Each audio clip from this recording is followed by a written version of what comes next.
What's going on, everybody? We are back here in some more MX versus ATV Supercross Encore.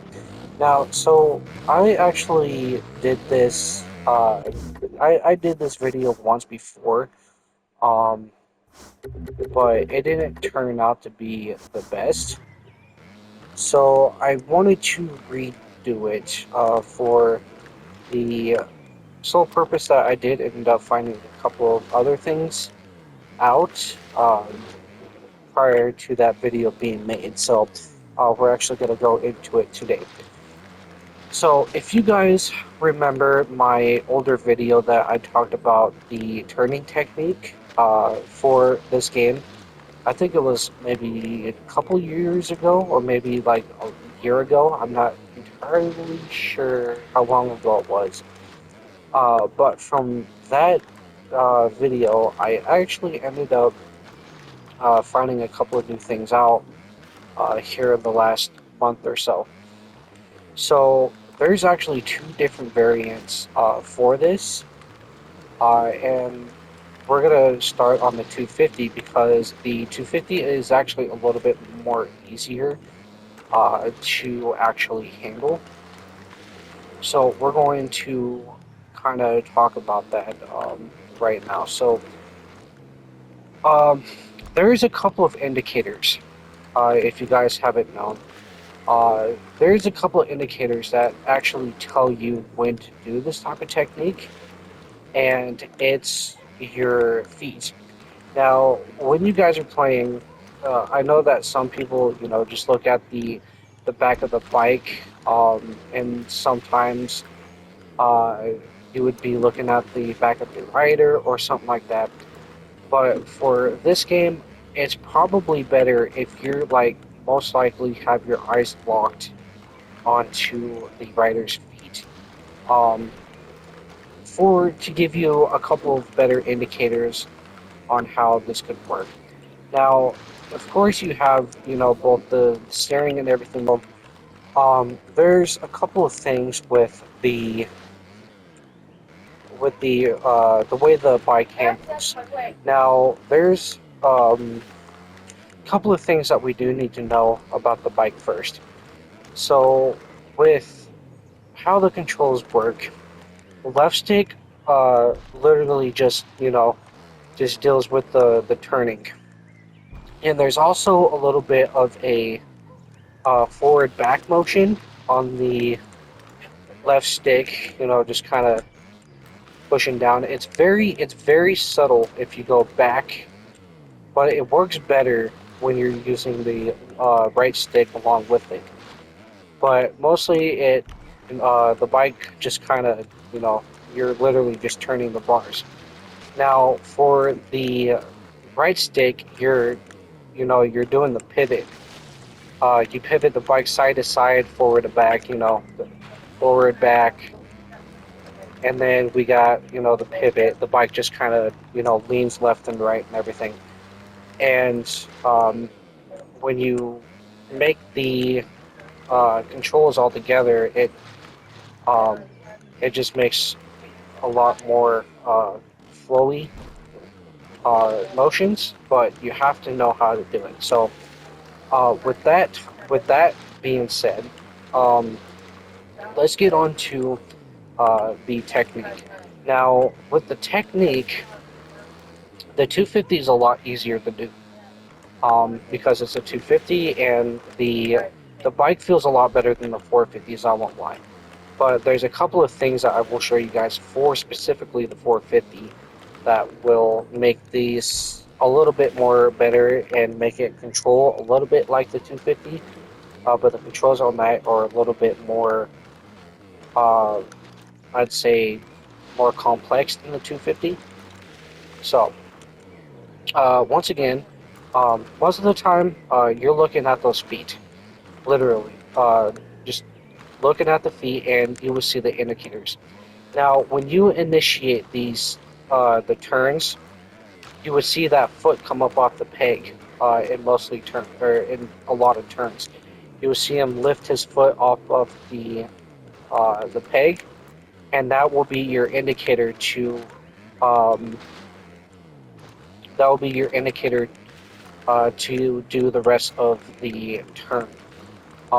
It's kind of hard to show on the JS7 track, but I will get to the turn here. So when that foot comes up off the ground, when you're in turning, let go of that left stick and just literally use the right stick, and it will put you in that, the classic sit down, foot out type position. And then you have to kind of be careful with the gas and sometimes with the right stick itself, because it will sometimes make the bike uh, loop out and slide out from under you, kind of like that. Um, but if you find a good line for it, like that, um, you can put in a lot more effort in the corners. You can be a lot more faster in corners. They're a lot better for the other tracks and everything. So we're probably gonna end up going to a different track um, to show you the 450, because the 450 is a little bit more complex, and the JF7 national track uh, don't really showcase what the 450 kind of does. But the 250 is a lot more easier. Most of the time you're using the right stick, and you're just kind of using that left stick to turn the bike. And you kind of use the right stick just to kind of pivot the bike where you want it to go. But as soon as you see that foot come up off the peg, literally just let go of that left stick and use that right stick. Just that right stick, and it'll end up uh, just doing that classic, sit down, foot out type posture in the corners, and you just kind of work with it with the gas. So we're gonna go ahead and go over onto the 450. So we are here on the 450. So with the 450, it's a little bit more complex, uh, especially with the 450. Now there's a couple of pieces that I am going to show later in the video that will help you get a little bit more of a controlled feel for the 450 if you guys use maybe the real life manufacturers. But of course, the 450 is a lot harder because it is faster. But if you guys kind of get the whole notion down of the 250, you guys will kind of have a better idea of how the 450 works.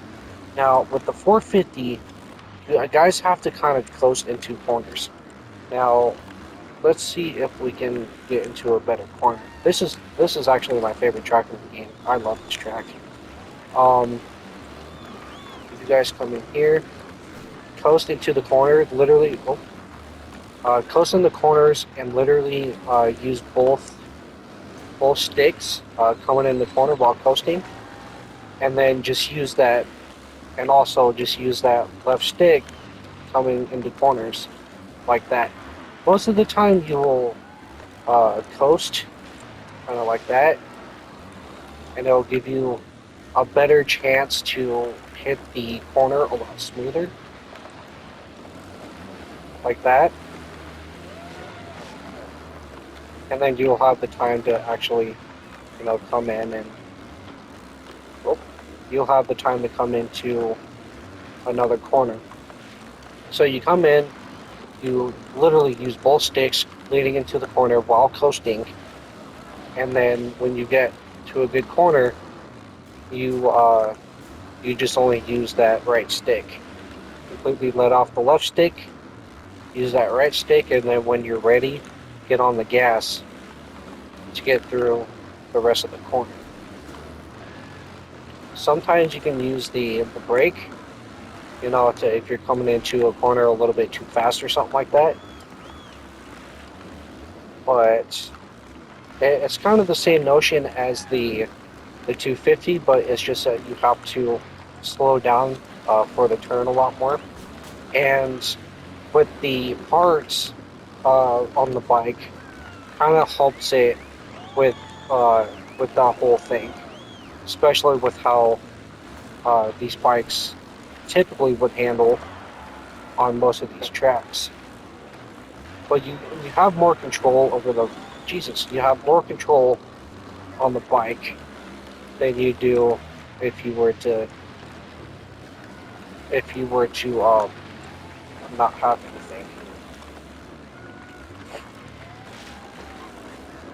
So yeah, literally just Jesus, coasting the corners, and this will be all in a faster motion, using both of the sticks coming in, coast, only using that right stick to go through the corner, and either use less gas, a little bit of gas, or just kind of coast through the whole corner and just hit the gas coming out. Kind of like, oh, not that, not like that, but why? Leave me alone? No? Okay. Um, yeah, just coming into the corner and um, just going through the notions. That's a little bit more um, complex than your oh than the 250, because the 250 all you would have to do is turn, like basically just turn in with just only the left stick, and then once you feel comfortable, you would uh, you would go ahead and just use the right stick and completely let go of the left stick. See, there we go. And on the 450, you know, again, you use maybe either less gas or no gas at all coming through the corners, instead of having uh, to whip around the corners or something like that. And again, I am on the factory chassis as well. I know a lot of people's complaints was the 450s didn't feel as good as the 250s, but again, there's always been a trick to this to actually get the bikes to turn. Um, it does it does feel a lot like a live if you do it right, but most of the time, if you like mess up the corners or something like that, you're just gonna end up, just not turning very well at all. And most of the time, I'm not using the clutch. Most of the time, I'm only using the clutches when I'm coming out the corners. That's the only time I'm using the clutch, just to regain that speed. But half the time, the clutch don't work as properly, so you have to rely on your rider weight pulling back. Because if you do pull back, it does put it does give your back tire some traction. You can also do this. Uh, you can also do this technique while pulling back, because it will give you a lot more traction in the rear end. But do be careful, because it will make you slide out. But if you guys can like pull back, um, if you guys pull back coming out of the corners while hitting on the gas, you'll rock it out of the corners a lot. You guys, sometimes you guys have to be careful, because you guys will launch yourself off the track sometimes if you're not paying attention. Uh, but this is pretty much the way how I play this game. Um, and right, the two the the Kawasaki in this game has probably been the best bike to play in this game, because usually the Yamaha is a bit slow on the sluggish side, as you guys saw on the stream yesterday. The bikes was just like really sluggish. Um, the the Honda is kind of the same way, but the bike is so light that you're kind of just like flowing around and sliding out everywhere and all of that sort of stuff. I do have the KTM, but I haven't really messed around with that bike yet, which I kind of do. But at this time, the Kawasaki's probably been my favorite. I noticed that there was some old uh, Pro League racing on Alive. Everybody used to use the Kawasaki. I guess the Kawasaki used to be a meta thing back in Alive, uh, but it's almost kind of the same thing here if you guys know how to use it correctly. Um, Again, just be careful while you're using the clutch or you're clutch boosting, because your bike will like throw itself around everywhere. It's probably best if you just learn to um, minimize using the clutch, especially going around some tracks like this and everything. Kind of like that. If you like mess up or something like that, the bike, goes very slow, trying to get back up to speed. So you just, you would hit that clutch and it would just rocket you a little bit.